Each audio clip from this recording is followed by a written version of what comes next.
move to the cost estimates for McCall and Clough improvement projects. Ms. McLean. Okay, well, I'm looking for that information. Beg your pardon? We were supposed to, oh, Mr., okay, got it.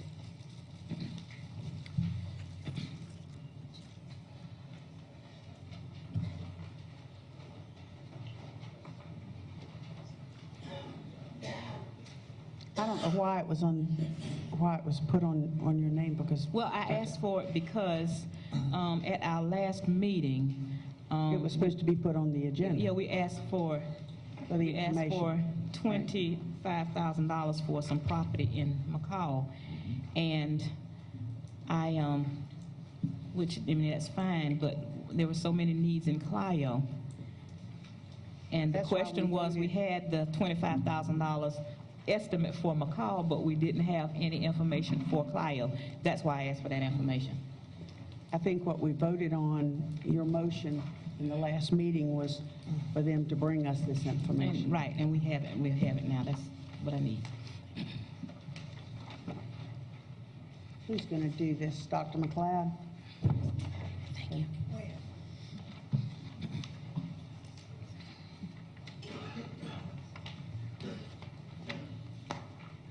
Has Mr. Jones been contacted? Who? Mr. Jones for the McCall property. Not to my knowledge. Who is Mr. Jones? I think I was told after the meeting, I didn't know who owned the property, but he owns the He owns the property that we're acquiring. Mm-hmm. Is there any reason that we've been a month and they hadn't been contacted on an approved board action? We didn't contact them because we were also, when we went back through the board notes, we were asked to pull this information together. So we pulled this information together to bring back to the board, because that's what we were asked to do. Okay. I thought you were also instructed to purchase the property. That was a directive as well. And I would also ask that in the future, if we could have this information presented prior to board meetings so that the board has an opportunity to go over it, it makes a lot more sense to be able to review financial documents and make decisions on them instead of getting them the night of a board meeting. And I agree with you, Mr. Goff, on that. However, sometimes when we are working with outside agencies, we have to wait for them to get this information to us. So oftentimes other agencies aren't working on our timeline. And so we have to wait to get it from them. And sometimes they're not getting it to us before our deadline for having the board agenda ready. Sometimes we just don't get it before then. Whenever we have that, we will get it to you. And in the event that we can, I think that we need to delay board action, because making decisions without information is bad policy. Well, that's what I tried to do, because we were quoted the price for this property in McCall was $25,000. That's it. That was the information we were brought. And so, you know, to make demolish a house and to make a lot that a house is on into a parking lot, you know, anybody with any common sense knows it's going to cost more than $25,000. So, you know, we were brought to figure $25,000 for property. That was it. And nothing else has been requested of the district, to my knowledge. No, I did. I requested this information. What is it going to cost to demolish this house, to purchase this property, demolish this house, and to turn this place where a house is into a parking lot? I requested this information. All right, Dr. McLeod, Okay. proceed. What you have in front of you is a single sheet. This is a sheet from the tax office downtown, and they have the market.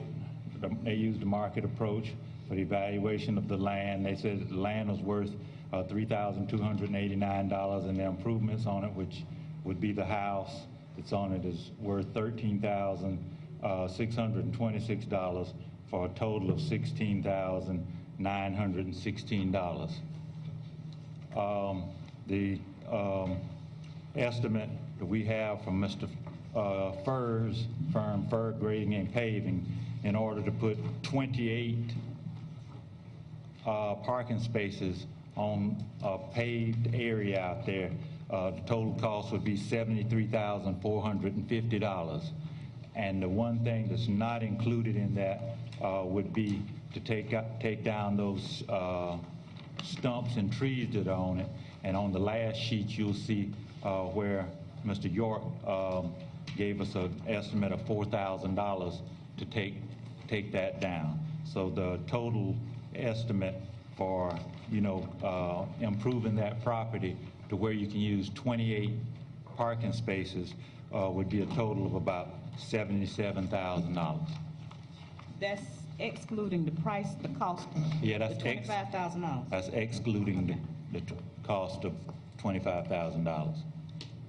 And Madam Chair, for the record, I don't recall at any point where there's been an intent to put a parking lot on this area. That's not, the intent was to use that area as a broader plan to move traffic flow from the front of the school to the back of the school. Is not to develop a parking lot on that area. That's not the intent. And Mr. Coachman, I think, has actually been to and actually talked with Mr. Markham on that, so he could, I think he's aware of that as Mr. well. Coachman? When visiting the property, it was never brought to saying that it was needed for a parking lot or parking spaces, but I did hear that brought up at the last meeting. And I think that in the McCall area, you have other resources, people to help you out in case you did need that, right, Mr. Ross? With the additional work that needs to be done? Right. Absolutely. Yeah, so basically, you just asking for the price of the purchase of the land? It's all that they were, that I know about that they was asking about. There has been no other request for any additional funding from the district for anything as it pertains to this property, period.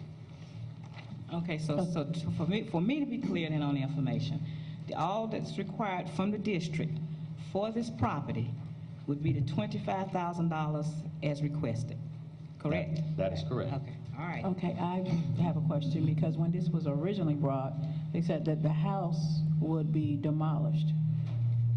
Okay, is that still what you're talking about, also purchasing the house and then demolishing the house? And I think that's what caused the initial issue, is saying buy a house for that amount and then demolish a house. That's what, when they originally brought this house, it was, the idea was first brought. Well, the house said is buy the house and then, because we really wanted the property, and to demolish the house. And so then comes the question, who is going to demolish? If the district just buys it, who's going to cover the cost for demolishing that house, since this is not included in it? Well, that's to be determined, but that's not anything that has been brought back for the district. And to my knowledge, there's no intent to seek any monetary compensation for the district for accomplishing that task. Well, I think that's something we need to be I mean, clear on. that would be a completely separate act in order to try and do anything else. That would have to come back. So that's not something that we're trying to slip in. But I'm saying, but if that's a part of the intent, is to get rid of the house so that we can be able to use that land. I mean, I understand that it is in a good location, and I've seen where it is, and that people pull up on the grass and they park around the sides, and they let the school use it for whatever additional resources, but it would be more, we could use it better without the house there. So it's like, if we're going to say the intent is to get the land and in the future demolish the house, then something needs to be said that also that the school district would not be responsible for the cost of removing that home. There's been no request for them, so they can't be responsible for something that has not been requested. But then if the And request comes if later. there were to come a time when somebody came to ask for money from the district, then the majority of the board would be able to make a determination as to whether or not it was feasible to award that. That's not. So nobody's asked for anything from the district. Nobody's. Other than There's no plan other than the $25,000. But there's nothing additional that's being sought out from the district in regards to that property. So. Yes, Ms. Fleming? I just came from that risky business seminar, and I think when the school district acquires property with a house on it, that's just a risk that I'm just kind of reluctant about taking. If we're going to buy property, that property needs to be safe and secure. And I want this to happen, but there are certain laws that schools are governed by, and I just don't feel comfortable buying property with an empty house on it in a town that everything goes on, not only in McCall, everywhere. That's a risk that our children do not need to be exposed to. But Let me clarify something for just a minute. Voted on. It's That's not up to what I was getting ready to clarify. The vote has been made. The instruction was given by a majority of the board for you all to purchase the property. And have any steps been done to put that into action? No. Okay. All right, next thing. Clio and McCall are not an either or, they're not a contest. Mr. Coachman's motion was to do both of them. We voted to do both of them. And to go back and act as though there was not a vote is a waste of everybody's time.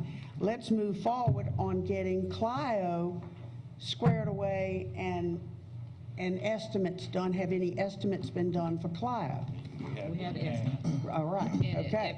if I could just say, Ms. Parsons, I want you to realize that in my position, I have a lot of different people that I have to answer to. I have 9 of you. When I had a request to bring back this information before we went forward, I did exactly what I was asked to do, bring back the information. So it's not that we're not moving forward. We were asked to bring information, and that's all we're doing is providing the information. And I do thank you for that. So from what I'm hearing now, we purchased a house on some property that we plan to do nothing with, but we can move on. Sometimes you lose a vote, and you just have to suck it up and move Well, honey, on. I'm not worried about using the vote. I'm just kind of worried about what it's going to cost the district. We spent $10,000 painting buses. Since we voted on this last board meeting to acquire the property, I want to make another motion that we move forward with the price, the item for the Clio area. Correct, This is the okay. total. Clio. Dr. McLeod, this is a total for Clio's $57,145. Yes, that's the initial estimate. We still have to put it out for bid, but those are some prices that I was able. And that includes the link fence, the canopy, the backstop dugout, the basketball iPads, and the wiring of the field for the field light. Right. And that's an issue with the field. We won't actually know what it's going to cost for that field lighting until we actually get out there and start to dig up that old wiring and see, what happens whenever those poles that are out there are hooked back up and stuff. So that the lighting for that may go higher. Would a $10,000 contingency be sufficient? But it's still something missing, What's missing? the lockers. The lockers. Yeah. Well, I wasn't able to get a price on lockers yet. It takes architects a little bit longer. Okay, well. And, most folks want to figure that they're going to have a hand in it before they'll do that kind of free work part. So Okay. it's Would you taking like me a to little make a longer to motion? get that. I actually have one more question. I'd like to make a motion, we move forward with the item for the Clio project. I'll second that. All right, debate, it was your motion, so you, Well, we talked about it, they brought back the figures, we've already purchased the property in McCall, and, well, we haven't yet we've already voted. to purchase the property in McCall, and we asked for the price back for the Clio, and we have those prices here now. So I'd just like to make that motion to move forward so we can take care of these 2 things and move on to the auditorium at Bennettsville following. Well, not quite. Do we We need, need to come back to the issue of Clio and the locker rooms. The lockers. Okay. Yeah, matter of fact, I'd like to add that in motion. Once we get a figure on the lockers, we can do a vote on the lockers. why don't we just do a second motion when they come back with the Well, law? however you would like to do it. That'll make it easier That'd be fine. to figure out. All right, we have a second. Any other debate? Yes. Ms. Peterkin? Okay. Question about the house. Because we are not going to be demolishing it, we also have to worry about whether or not, like for somebody to find out, whether or not we have to have insurance on that house and how much it's going to cost while that house is still there. Yeah. Because it will become school property. Ms. Peterkin? Can you wait and debate or You bring said that the vote- up after we vote on the CLO. You said Wallace, you said both projects. No, the other has already been voted on. What the motion is involving here is to move forward with CLO. Okay. All right? All right, any other debate? All right, all in favor, please raise your right hand. All opposed? Ms. Tweed, did you get those? No, I did not. All right, everybody in favor, please raise your right hand again. Ms. McLean, Ms. Bright, Mr. Goff, me, Mr. Coachman, Mr. Branch, and Ms. Peterkin. And then opposed is Ms. Fleming. And the motion's carried. Now, would you like to say something about your concern with the house? Concern with the house, if we are not going to demolish, and we're not being asked to demolish that right now, even though that was the initial, when it was initially brought to us, then we need to find out how much it's going to cost the district to cover that in insurance and what liability we have as long as we own that home. And also, could you determine, I know that there are companies in Bennettsville that I've seen take houses apart for the materials, and they do that service for the materials. This is an older house and might have salvageable material in it, art fine, those kinds of things. So could you determine if that's a feasible thing to do? Will do. Now, you also have two estimates in the sheets that you have for tearing it down. One's 4,500, the other's 4,000. That's not.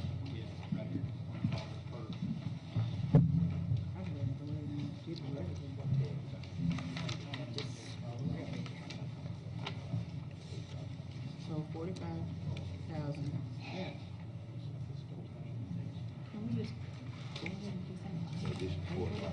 He said an additional 4,000 just to tear the house down. That's the option you're talking about? Right. In other words, if you notice Mr. Bird has 4,500 in his, and Mr. York has 4,000. Tear the house. Mr. Goff, you on?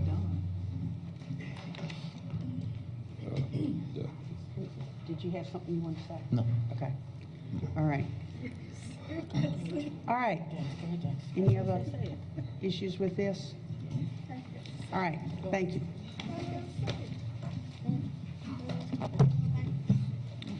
All right. Ms. Tweed, did you get all of that? We hope so, okay. Ms. Peterkin, would you do the risky business and school law conference, please? All right. First, we'll go with school law conference. As always, they talk about bullying and making sure that we're up on our bullying policies. But I think, because most of the board members were there, but I think a couple of things that I found very interesting and things that we have to be careful and remind everybody of is being careful of cell phones and school officials and the rights that they feel like they might have with student cell phones, and whether or not they have the right to go through a student. And so if you see something on a student's phone, because there might be some things that are out in public that, okay, you see, or you might be a little bit more interested and you want to dig into it, you do not have the right as a public official to go through a student's phone. If it's not up where you can see it, you can't go through their phone to find evidence. So we need to be very mindful of that. And another interesting thing, because this happened in another school district, is whether or not cigarettes or the vapors are appropriate.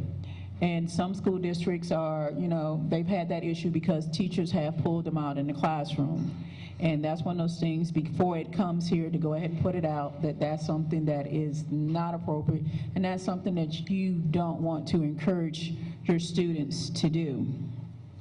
And it was just, a lot of other little situations that are like different law cases that are taken, that it depends on how you would handle something, say for breast cancer, and the way a student wears a band and the wording that's on it. And I said, one young lady was wearing a bracelet, and because her mother had breast cancer, and it says, this is my pink ribbon, and it says, I love boobies. And some people took offense to that. And there were two different states that responded. Some said it was justified that the language was vulgar. So that student was suspended. But in another state, they said that it was okay because that student was doing something, they were standing up for breast cancer. So we need to be careful when we're looking at some of the things that our students are wearing or doing and looking at the intent. Are they intending to be vulgar, or are they intending to express a concern for something that goes on? And sometimes we do use different words, and a lot of times we teach students to use different words that are less offensive instead of calling the actual name for something. So we need to be mindful of that. And then our risky business seminar. And I would say, like, the first day that I got there, and I was talking to some other board members from around the state, and we were talking about being on the school board. And there was a gentleman that came up and sat down, and he started talking to us, and he was commending us for being on the school board and how important it was and how much courage it took. I didn't know at that time that that gentleman was John Michael Keyes, who started the I Love You Foundation, I Love You Guys Foundation. And Mr. Keyes' daughter was killed in a school shooting. So he got up the next morning to talk to all of us about school safety. Our district has taken a lot of steps for school safety, but to actually talk to a parent, that child was killed, and his child was the only child killed in this school shooting. She was actually the one that kept the shooter calm. Well, actually, he had a gun and he had explosives.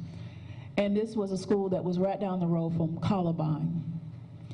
They were from a small town. They didn't have the resources. They were not prepared for what happened. And this was, I think the name of the school was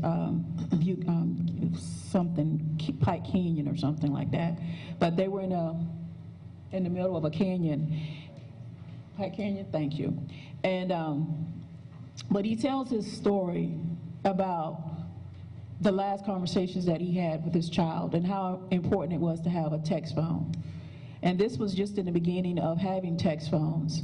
And he didn't even know how to text, but he knew he just got a phone. His daughter showed him how to text something, but he forgot. And somebody else there was able to text his daughter a message, and his daughter texted back to him and said, I love you guys. And that's where the I Love You Guys Foundation came from. And he has made it his life mission, him and his wife, to get the word out about school safety, to not blame the police officers or everybody else that was involved, because this was a situation that nobody was prepared for. They knew by the way things were happening that, that it was going to be a dire situation. This guy was really planning on blowing up the school. Like I said, they got in just in time to stop the explosion from going off, or not from saving his daughter. And that made me think about our schools and our school safety. And sometimes we say, sometimes people say we go overboard. We don't know what's going to happen. In the last couple of months, we've had 2 more school shootings. We think about the inconvenience of having to go into the office and check in to give our ID, to go back to the office when we check out. We don't think about, hey, there's some people out there that mean harm for our children. So we have to take precautions. Risky business, to me that was an appropriate place for us to have that conversation. But I think we still need to have the conversation as parents, as community members of Marlboro County. What are we going to do to keep our children safe? What steps are we going to go to not only protect our children, like Mr. Keyes has done? He's going around this country to make sure all children are safe. And I know that some of our district personnel were there, and that they're taking some of the information that he has on his webpage so that we can improve what we're doing. But I also encourage everybody else to look up the I Love You Guys Foundation online. look at the different resources that he has, and share it with your kids at home, because the school district can't do everything. If the children don't first learn at home what to do, I say, you know, the school day is only so long. They spend more time with you. Take the time to share with them. Take the time to let them know. Not to be afraid all the time, but to be vigilant and be on the lookout for things happening. And that's it. Thank you, Ms. Peterkin. The logistics of school site board meetings came to my mind when I was talking with Mr. Toole and asking him, when we go to the other locations, to please curve the chairs around, because when everybody is down in a straight line, I can't hear, I can't see. If somebody raises a hand, I have no idea.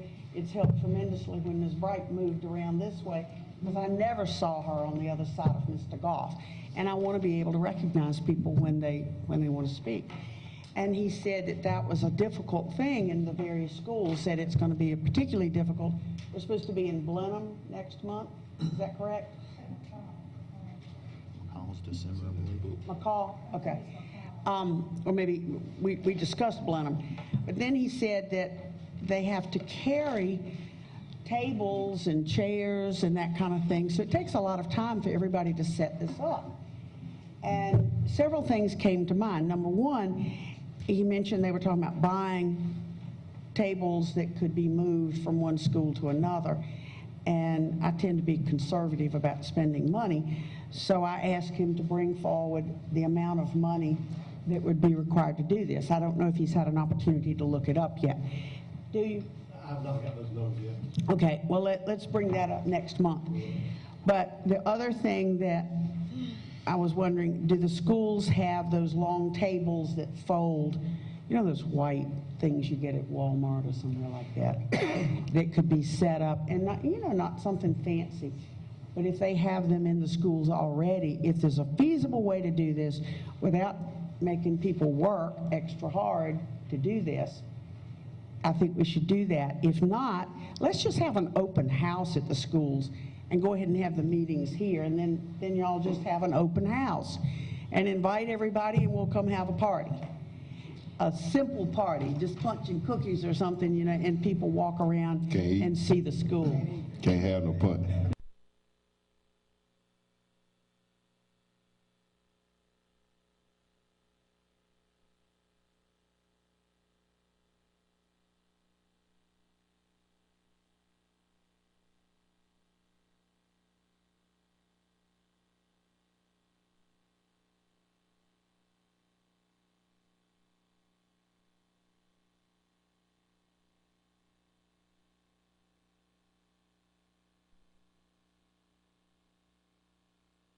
Share this. I think that one thing that most boards have furniture for the board, and we don't have that in our district. So I think that that's what Mr. Toole, that's what we had discussed in senior staff, was the fact that our board, we don't have a formal boardroom. Most boards do.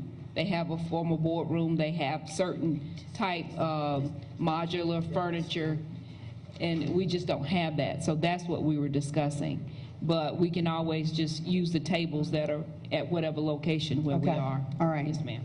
Just as long as it's curved so I can see Ms. Bright. All right, next, student dress code, Dr. Howell. Thank you, Madam Chair, Dr. Tiller, members of the board. At your places, you have a dress code policy that the administration is recommending to you for second reading approval.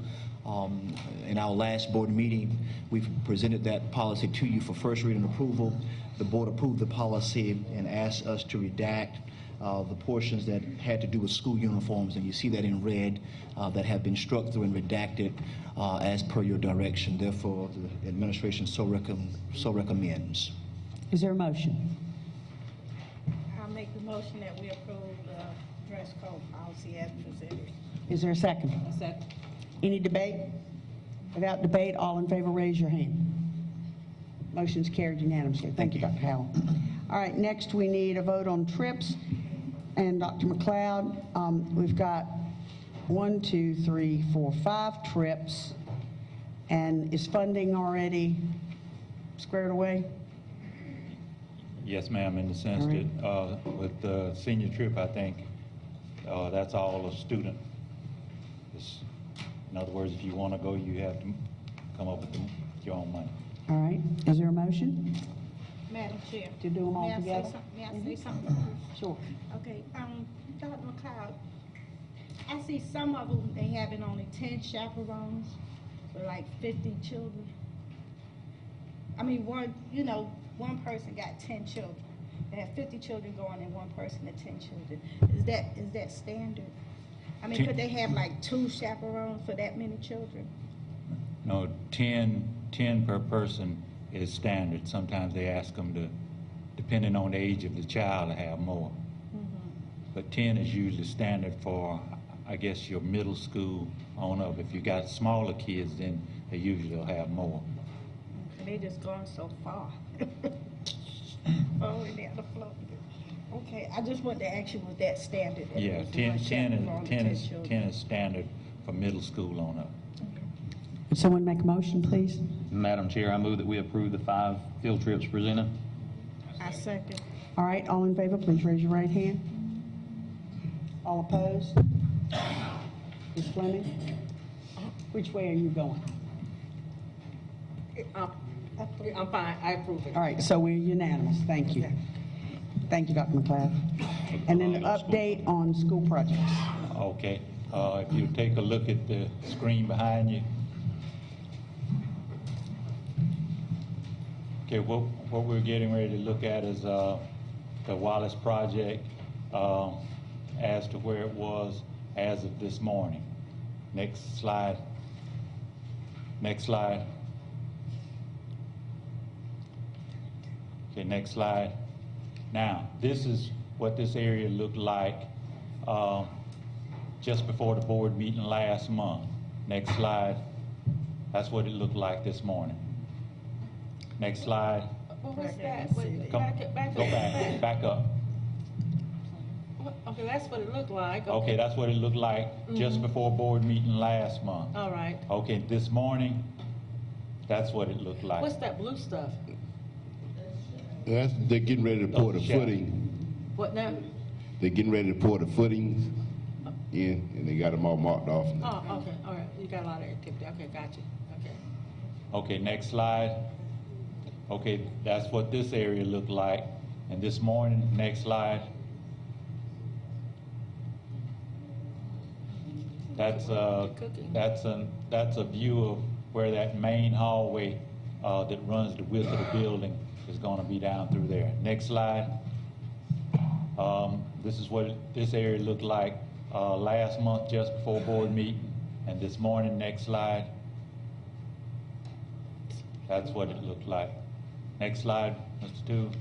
Okay, this area last month. Next slide. This morning.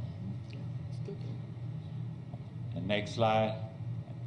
Okay, and this is just, like I said, most of the area out there looks like that with those footings coming up. They have the plumbing and the conduit that they're putting in that's underground.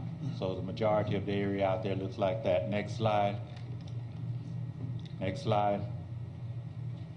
And that's what it looks like as of today. Next slide. Okay, the one other update I have for you is for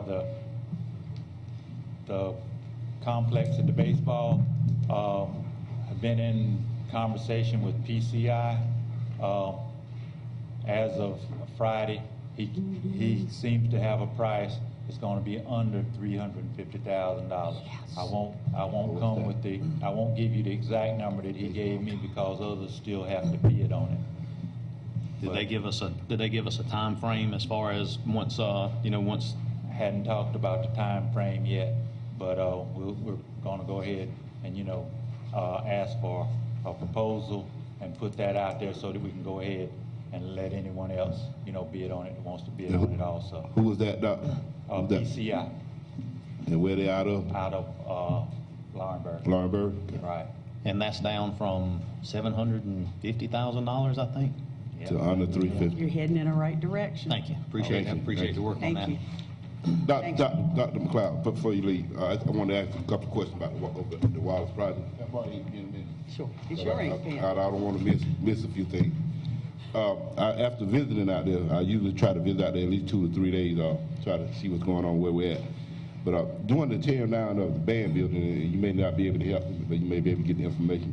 I noticed that they had 3 different bins when they was putting the debris in, like for all the scrap metal, the fencing they were putting in one dumpster, and like the stuff that they didn't need at all, that was basically in one dumpster for trash.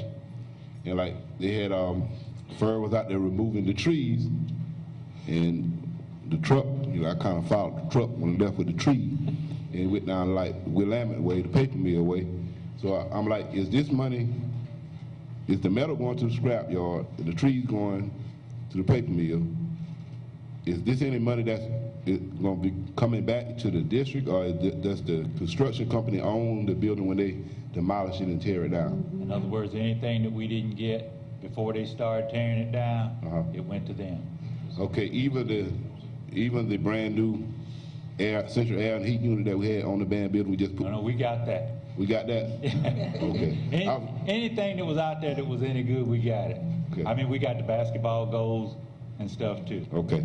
I just wanted to know. So in other words, if it was going to cost us more to try to take it down and deal with it than it would be to buy new, we just let it go.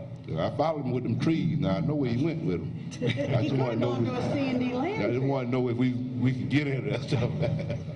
But sometimes in the demolition, it'll cost you more trying to save something than it will, to let it go. You'd have to go buy a truck. Yeah, that's a lot of money going down there, trying to see where it's at. Mr. Park, the financial report as of October 29th, 2014 for information only. Madam Chairman, members of the board, Dr. Tiller, you have before you the financial report dated as of October 29th, 2014. The report is presented by object for general fund operations with expenditures to date. At October 29th, 2014, the district's cash and investment balances on hand for the 4 primary accounts were $3,615,248. As of that same date, the district had expended $7,634,685 of a $30,542,335 budget, or exactly 25% of budget year to date. Any questions? All right. The Wallace School Construction Project, financial update, information only. Okay. The Marlboro County Board of Trustees at the October 6th meeting approved the addition of 4 classrooms at a cost of $647,608 and skylights at a cost of $136,966 for a total of $784,574. The initial amendment authorizing a guaranteed price of $18,645,032 with the approved additions brings the new contract with Thompson Turner Construction to $19,429,606. I've updated the district's costs to reflect the reduced estimate for third-party inspections as approved at last month's meetings. The estimated district costs are now $3,371,000 for a total project cost of $22,800,606. The source of funds have been modified to meet the new estimated project cost. And of course, that's attached to this report. You have any questions? Mr. Coachman has another question on the Wallace project. Yes, you may sir. not be able to answer that, Dr. McLeod may be able to answer. There was some drainage pipe put down that was ran across county property. I don't know if it's for the septic tank or what it's for, but I got a call from the county representative up there, Mr. Jason Steen, and they said they didn't know anything about it, and that the administrator didn't know anything about it, that we needed it, and there's no problem that we put it down and it's done, but they would like to know about it ahead of time if we want to go on to the recreation. Would that be a Mr. Department's Brown property. question? Mr. Brown, Probably would. We do need to direct that to. But I got several phone calls there where I guess he wanted a phone call for an easement or something that we may need.